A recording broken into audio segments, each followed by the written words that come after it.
Hola a tots i totes. Avui presentem el segon programa del nostre podcast, L'Ordre Caòtic. Jo sóc la López. Hola, bon dia. Em dic Orenç. Hola de nou, sóc el Cert. Bon dia, jo sóc la Negane. Ei, sóc el Marc. El tema del podcast d'avui és sobre les drogues i les seves conseqüències en la salut mental.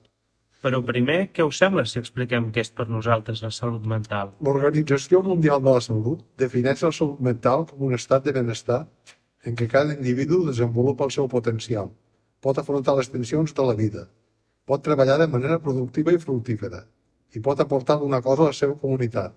Què en penseu, companys? Per mi, la salut mental comença per cuidar-se física i mentalment. Crec que hi ha d'haver un equilibri en les diferents àrees de la nostra vida per afavorir una bona salut mental. En el meu cas és el que més m'ajuda, tot i que no tindre aquest equilibri no vol dir que no gaudeixis de salut mental, però sí que ho afavoreix. Per mi és mantenir una rutina activa, estar ocupat, relacionar-me i sobretot sentir-me útil.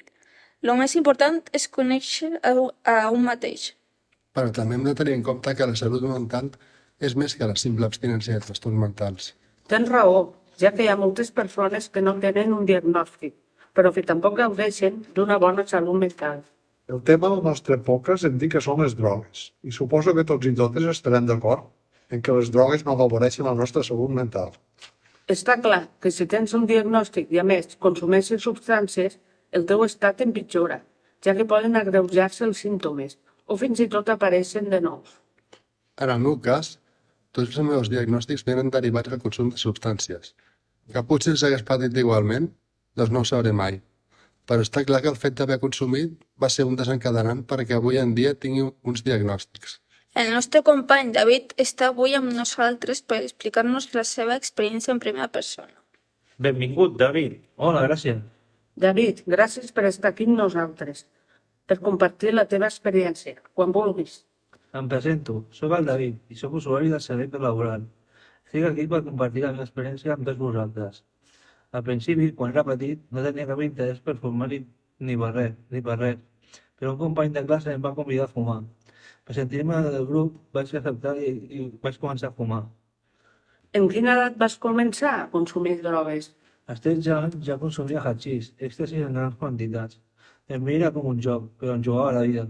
En aquell moment no era conscient. Quines conseqüències va tenir el consum d'aquestes substàncies en la teva salut mental? Al principi no hi ha conseqüència, per desinformació o per inconsciència, però després al llarg vaig patir molts problemes de salut mental. Tenia moltes al·lucinacions visuals. Pensava que em perseguien i em vigilaven. Vaig arribar a estar fins i tot 72 hores seguides escoltant veus. Als 18 anys em van diagnosticar esquizofrènia paranoide. Vaig estar 2 anys ocultant el meu diagnòstic a la meva família, perquè pensava que estava en un món paral·lel. Jo creia que en aquell moment tenia poder. En aquell moment no era conscient de què significava aquest diagnòstic. A 27 anys em vaig adonar que quan més consumia pitjor estava. Llavors va ser quan vaig intentar deixar-ho.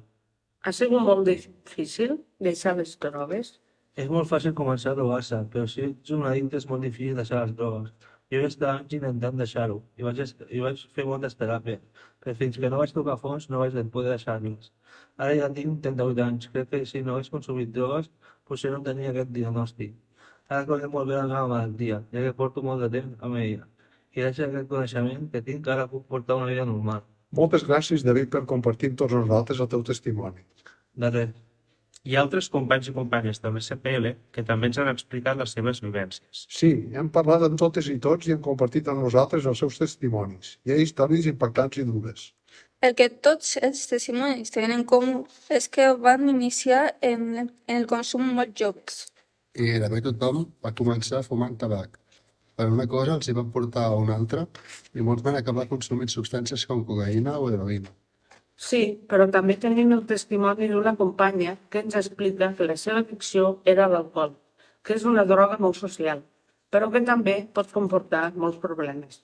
A la llarga, el consumir cada 15 dies passa a ser cada cap de setmana. Després comences a consumir algun dia entre setmana i quan t'adones estàs consumint a diari rodejat només de persones que també consumeixen. Però en realitat estàs sol. Arriba un moment en què o demanes ajuda o pots acabar molt malament. Això és molt important, saber demanar ajuda, perquè sol és molt difícil sortir-se. També seria interessant que parléssim de la barreja de substàncies i medicació. Bon apunt, Sergi. Si tenim una medicació pautada, no és gens aconsellable consumir altres substàncies, ja que l'efecte de la medicació es veu alterat. Consumir amb dues coses alhora pot provocar fins i tot palpitacions, ansietat i taquicàrdia. És molt perillós. És que potencia l'efecte de totes dues coses, però a la llarga necessitaràs més quantitat de totes dues. Necessitaràs més medicació per controlar els símptomes de la malaltia i necessitaràs més drogues per aconseguir l'efecte desitjat. També pot inhibir l'efecte de la medicació i, per tant, no estem tractant la malaltia. I també hem de tenir en compte que només existeix addiccions a substàncies il·legals. Hi ha moltes altres addiccions com l'alcohol, la cafeïna, les begudes energètiques, el joc, etc. Creieu que el fet de patir un trastorn mental pot incrementar el risc de consumir alcohol i altres drogues? Jo crec que depèn d'un diagnòstic. Per exemple, per a una persona que pateix ansietat o pren medicació sedant, té tendència a contrarrestar-ho amb cafeïna o begudes energètiques. Per tant, crec que sí que hi ha certa predisposició. Jo estic d'acord amb el que diu Lorenz. L'autocontrol és una de les nostres dificultats. Estic d'acord en el que pot haver-hi cert predisposició, però crec que depèn més de la persona i que tingui força de voluntat suficient per no consumir. Jo penso que qualsevol persona pot patir una addicció. El fet de tenir un diagnòstic o no és independent. El que està clar és que la majoria de la societat és conscient que les drogues són dolentes, però potser el que no tothom sap són les conseqüències que poden tenir a llarg termini. Per tant, crec que el que manca en la societat és informació. Nosaltres, des de la nostra experiència en primera persona, coneixem casos de persones que per haver consumit substàncies van tenir un brot i a partir d'aquí un diagnòstic de trastorn mental. I això és per a tota la vida. Un diagnòstic amb el que has de conviure per sempre i que et trastoca la teva vida diària. Massa sovint, els joves desconeixen els efectes que les drogues poden tenir sobre la seva salut mental. Jo amb 18 anys no em plantejava res. Quan ets jove, vols provar i experimentar.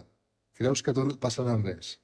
Avui, amb 33 anys i amb el meu recorregut de vida, si pogués tornar enrere, no provaria cap droga. El cànnabis, per exemple, és una substància que es veu com a inofensiva, però molts estudis mostren la relació entre trastorns mentals psicòtics amb el consum de cànnabis. El matís és el consum desencadena el trastorn o el que passa és que moltes persones psicòtiques acudeixen a aquest efecte ansiolític de cànnabis.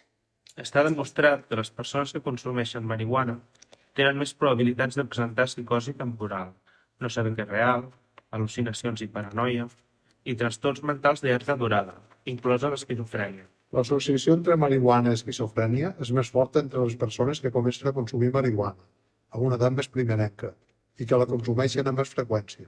El consum de marihuana també s'ha vinculat a depressió, ansietat social i pensaments de suïcidi. Les addiccions i els problemes de salut mental hi estan molt relacionats. De fet, hi ha un elevat nombre de persones que tenen un problema de salut mental associat al consum de substàncies. L'existència simultània d'un trastorn mental i d'un trastorn addictiu s'anomena patologia dual. Amb tota aquesta informació podem dir que hi ha una relació clara entre el consum de substàncies i el posterior diagnòstic de trastorn mental. Per tant, el missatge que volem donar és que consumir substàncies a llarg termini pot tenir unes conseqüències que quan ets jove ni et plantegis. Així és, Lourdes. Esperem que aquest missatge arribi al màxim de gent possible. La informació és molt important per a la prevenció. Esperem haver ajudat amb la nostra experiència i testimonis. I companys, fins aquí el nostre podcast d'avui. Gràcies a tots i totes. Gràcies i fins al proper. Esperem que us hagi agradat. Recordeu que ens podeu seguir a les nostres xarxes socials, tant a Instagram com a Facebook. Ens trobareu com a SPL Reus. Us esperem a... L'ordre caòtic.